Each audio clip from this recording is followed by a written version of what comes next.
sumakay. Ano pa hinihintay? Dito ka magpalagay, 100% ang kayang ibigay. Di ka ba mapalagay sa dati mong sinasakyan, mainit at di komportable? Mano-mano automatic, nasa iyo ang desisyon. Ikaw masusunod dito, ikaw ang hari. Quality at sulit, sigurado ka sa unit. Hindi ka magsisisi sa Jackson wheels. Swak pa rin sa budget mo, hindi mabigat. Alam mo na yung tatawagan mo. Yeah, yeah, tatawagan mo. Alam mo na yung tatawagan mo. Jensen Wheels, Jensen Wheels. Tara na, lahat ng hinahanap meron dito sa Jensen Wheels, Jensen Wheels. Ano na, dito ka sa sulit, sigurado ba? Jensen Wheels, Jensen Wheels. Tara na, lahat ng hinahanap meron dito sa Jensen Wheels, Jensen Wheels. Ano na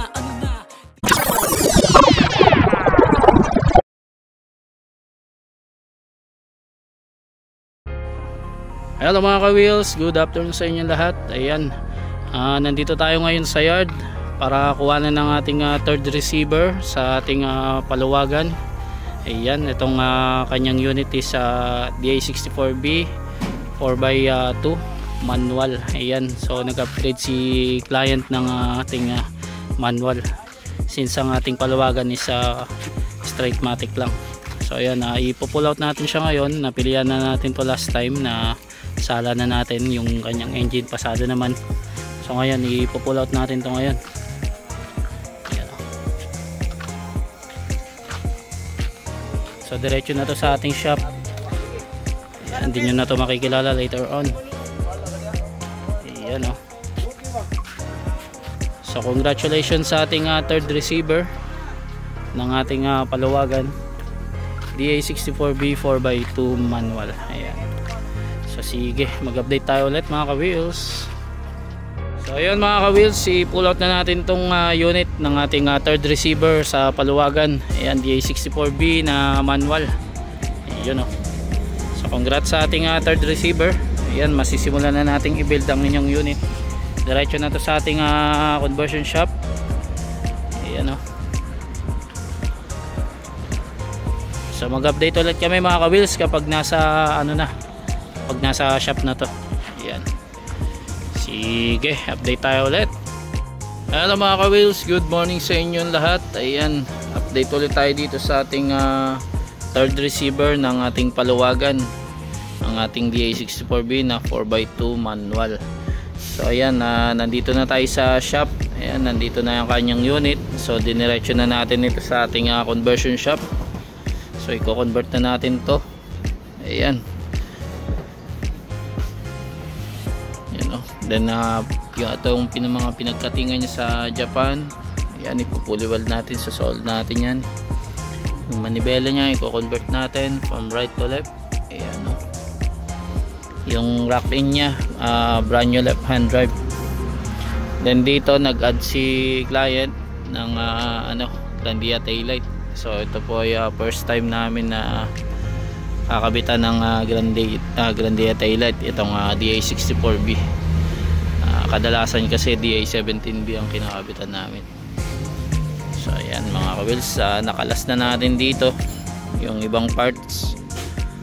Ayan, yun niya, yung mga upuan na tanggal na. So magko-convert na tayo dito mga ka-wheels. Ayan o. So mag-update ulit kami Sige.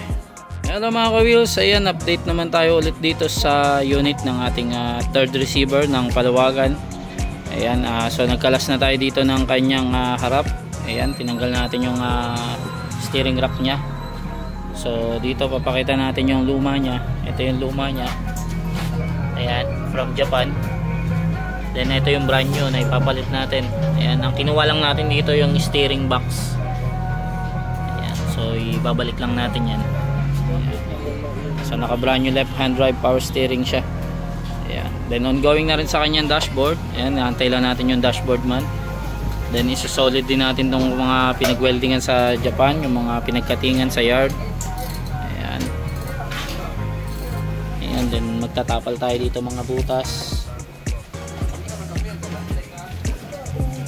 Ayan. So ayan ang update natin dito sa ating unit na third receiver.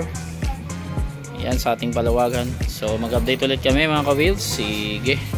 Hello mga ka-wheels, ayan, update ulit tayo dito sa ating unit na third receiver palawagan. Ayan, so nakabitan na natin ng brand new left hand drive power steering rack. Ayan, then nagtatapal na tayo ng mga butas. Ayan, para walang pumasok na hangin kapag nagpatakbo. Ayan, yan ang purpose nyan. Tsaka iwas din sa mga talansik ng tubig. After nyan, isa-solid na natin yung kanyang body. Ayan, yan naman yung next, pati yung dashboard. Ayan, so mag-update ulit tayo mga ka-wheels para dito sa ating unit, sa ating client third receiver. Ayan, sa ating palawagan. Sige.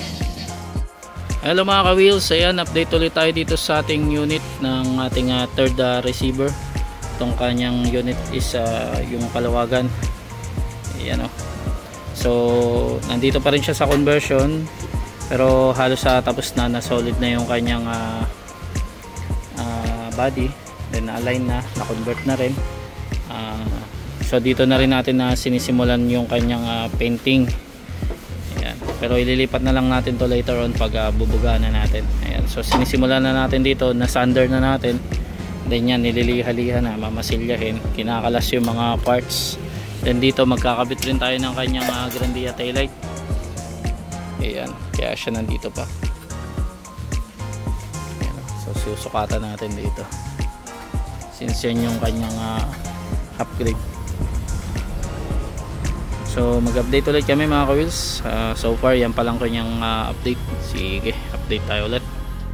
Hello mga ka-wheels, ayan, update naman tayo ulit dito sa ating third receiver na unit. Ayan, sa ating palawagan. So ayan, patapos na itong ating Grandia taillight. Ayan yung kanyang in-add-ons. Ayan. Then sa body, halos nagliliha-liha na tayo. Ayan, nasander na rin. Ayan, lumabas yung kulay niya from Japan. Color blue pala ito. Ayan. So ililipat na lang natin ito sa kabilang area sa ating painting pag natapos na itong kanyang Grandia taillight. Halos natapos naman ito sa kanyang conversion. Ayan, sige. Update tayo ulit mga ka-wheels.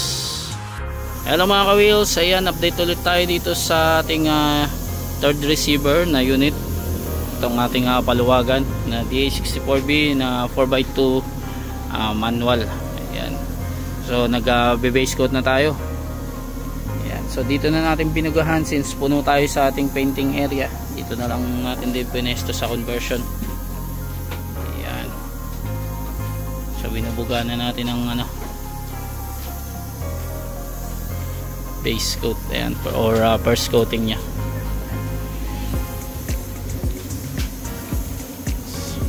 So ayan ang update natin dito mga ka-wheels sa ating third receiver na unit. Ayan, itong ating palawagan. Sige, update tayo ulit. Hello mga ka-wheels, ayan, update ulit tayo dito sa ating palawagan. Ayan ang ating third receiver unit. Ayan, so ngayon nai-atras natin sa painting, from painting. So dito i-retouch na lang natin yung kanyang wall body nya.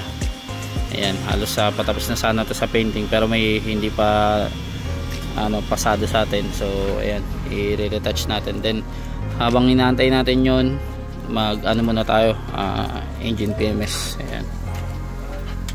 So dito sa part na to, kinakalas na natin yung throttle body, injector, pati yung intake manifold. Ayan, so ayan, mag-update ulit tayo mga ka-wheels. Ayan, sige. Hello mga ka-wheels, ayan, update ulit tayo dito sa ating paluwagan. Ayan ang ating third receiver. So natapos na natin linisan dito yung intake manifold, injector, pati yung kanyang throttle body. Then napalitan natin ng brand new left tuloy, ng air filter na bago. Ayan, sorry mga ka-wheels.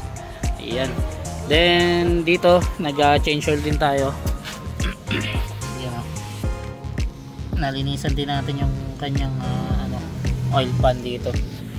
Ayan, hindi natin naabutan yung paglinis since may nilakad tayo kanina. Pero ayan, magsasalin tayo ngayon ng oil. Ayan, ito 3 liters na ito, pati yung ating gear oil para since ito kasi ay manual. Ayan, so yan ang update natin dito sa ating third receiver unit after ng kanyang PMS. Ayan, tuloy na natin yung kanyang painting session since marami tayo re-retouch dito. Ayan, sige, update tayo ulit. Hello mga ka-wheels, ayan, update naman tayo ulit dito sa ating paluwagan, third receiver. So halos natapos na natin tong i-bapping. So ipa-final bapping na lang natin ulit to kapag may mga nakita pa tayong mga dapat i-retouch. Re-retouch muna natin, then bapping. Ayan, pati to yung headlight nya. Then dito ngayon ang kanyang pagbabago is yung nagkakabit tayo ng kanyang brand new mags. Ayan, dahil isa rin yan sa additional nya. Ayan, brand new mag center, napakabagay sa color nya. Ayan, then ongoing na rin sa dashboard. Ayan, halos na kompleto na natin ikabit yung mga door pads. Ayan, pati yung upholstery nya nandiyan naman na, ikakabit na lang yan. Then ang kulang dito yung fully tint. Ayan, grandia, okay na rin.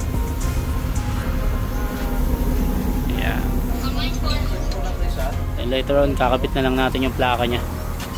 So ayan ang update natin dito sa ating paluwagan na third receiver.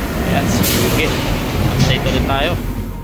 Hello mga ka-wheels, good morning sa inyo lahat. Ayan, update ulit tayo dito sa ating paluwagan, itong ating third receiver. So ayan, nailabas na natin dun sa ating painting area. Pinasok na natin dito sa kabila para kumpletuhin yung mga parts nya. Ayan, so dito naglilinis na tayo. Hindi na natin naabutan yung video ng pagkabit-kabit ng mga ibang parts nya, like itong mga upuan. Ayan, then dito sa dashboard yung mga accessories nya, yung ayan 7-inch trio pa nya, yung mga additional nya. Ayan, so dito ayan, may mga tubig pa. Naglilinis na kasi tayo, dinidetail natin yung mga alikabok na mga kumapit na dumi. Then later on ipapawashing na lang din natin to. Ayan, ilang days kasi na dumaan na nag-uulan, kaya ayan, naputikan, na likabukan. Ayan, so for completion na to, bago natin i-road test. Ayan, pati yung kanyang fully tint hindi pa nakakabit ng ating tintman since wala pa siya. Pag dumating ipapatint natin to agad. Ayan, so madali na lang din naman na yan. Then yung plaka nya nandyan na. Ayan, nakabit na natin yung registro nya. Ayan, so ngayon waiting na tayo para makompleto to, malinis. Ayan, para bago natin i-road test. Ayan, nakabit na lahat, nakompleto na. So ayan, update ulit tayo dito sa ating paluwagan, third receiver. Ayan, sige.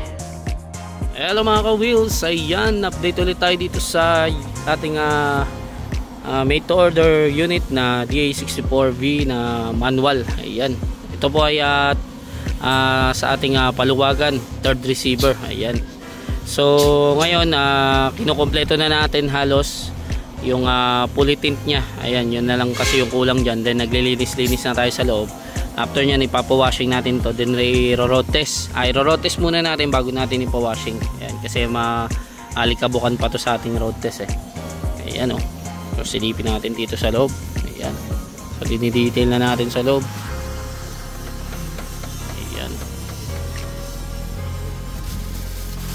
kinakapitan natin ang fully tint. So ano to instead na straight matic, nag-upgrade siya ng manual. Ayan, yan ang pwede naman sa ating paluwagan. Kapag kunyari na bunot ka sa turn mo, pwede ka mag-upgrade. Pwede mong gawin DA17B, 64B, 64W, 17W.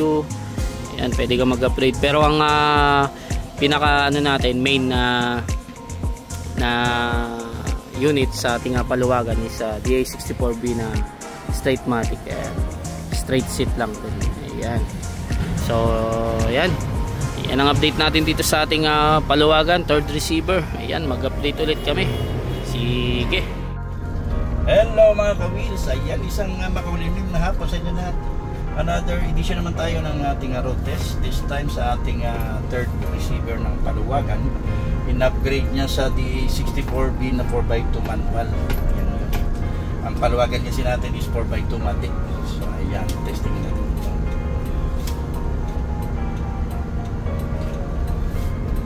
Malabot yung clutch niya. Maganda.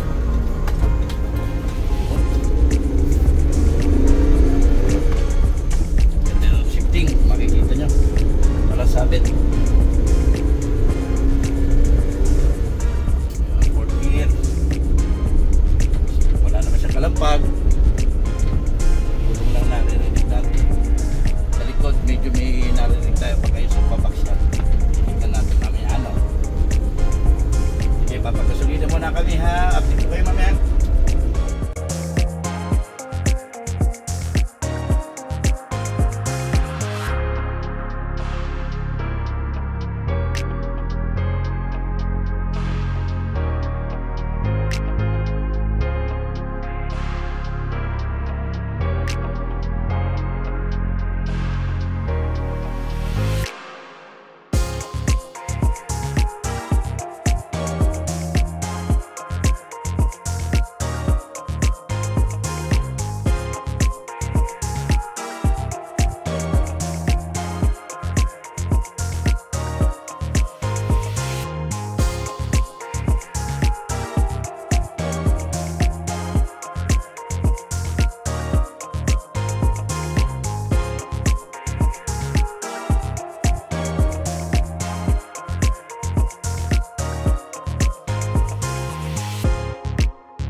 Hello mga ka-wheels, ayan, update ulit tayo dito sa ating unit na third receiver para sa ating paluwagan.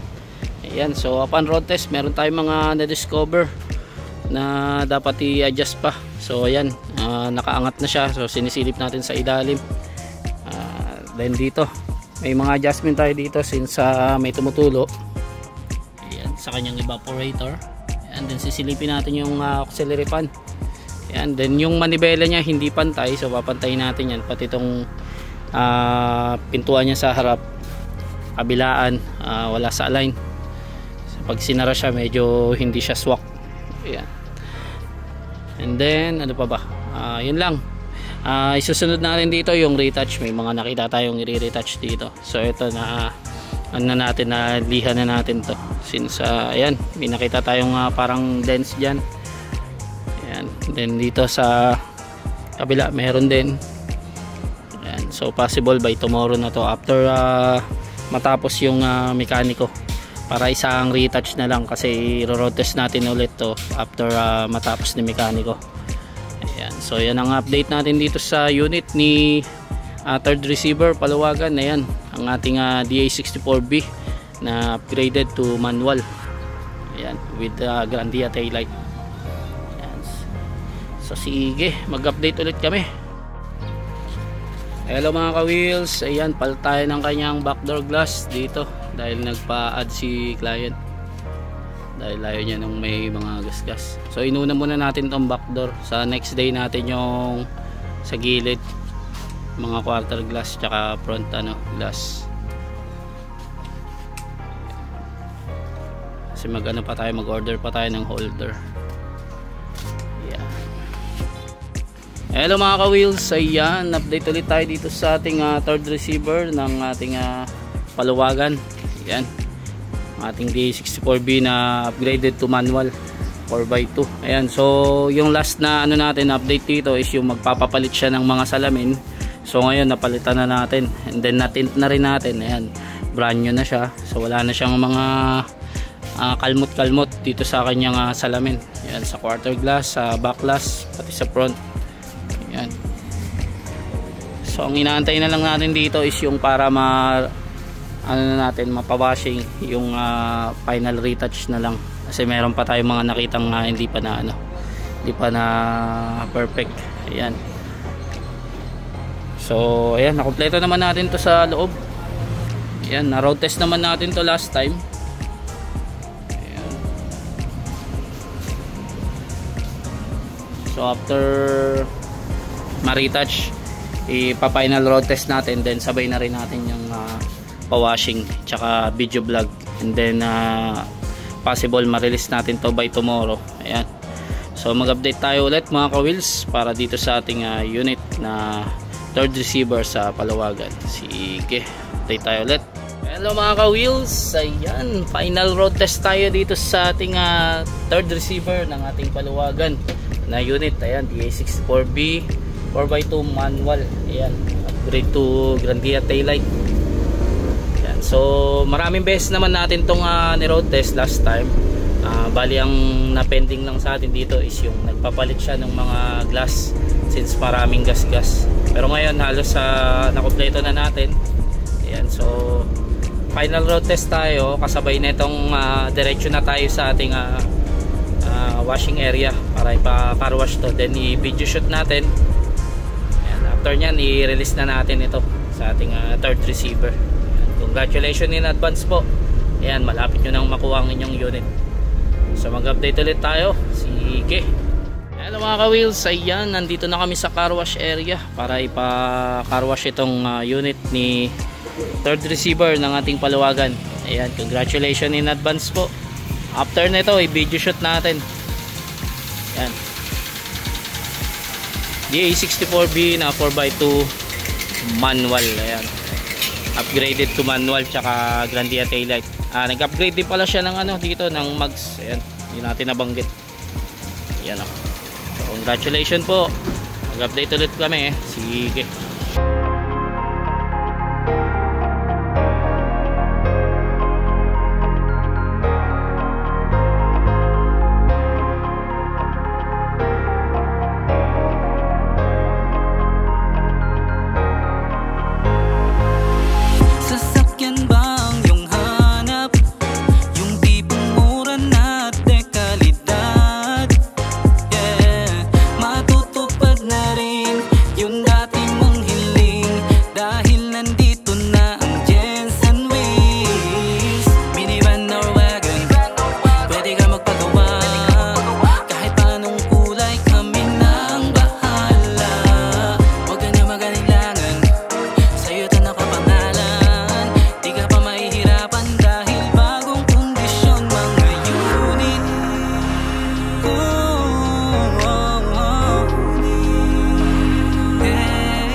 pa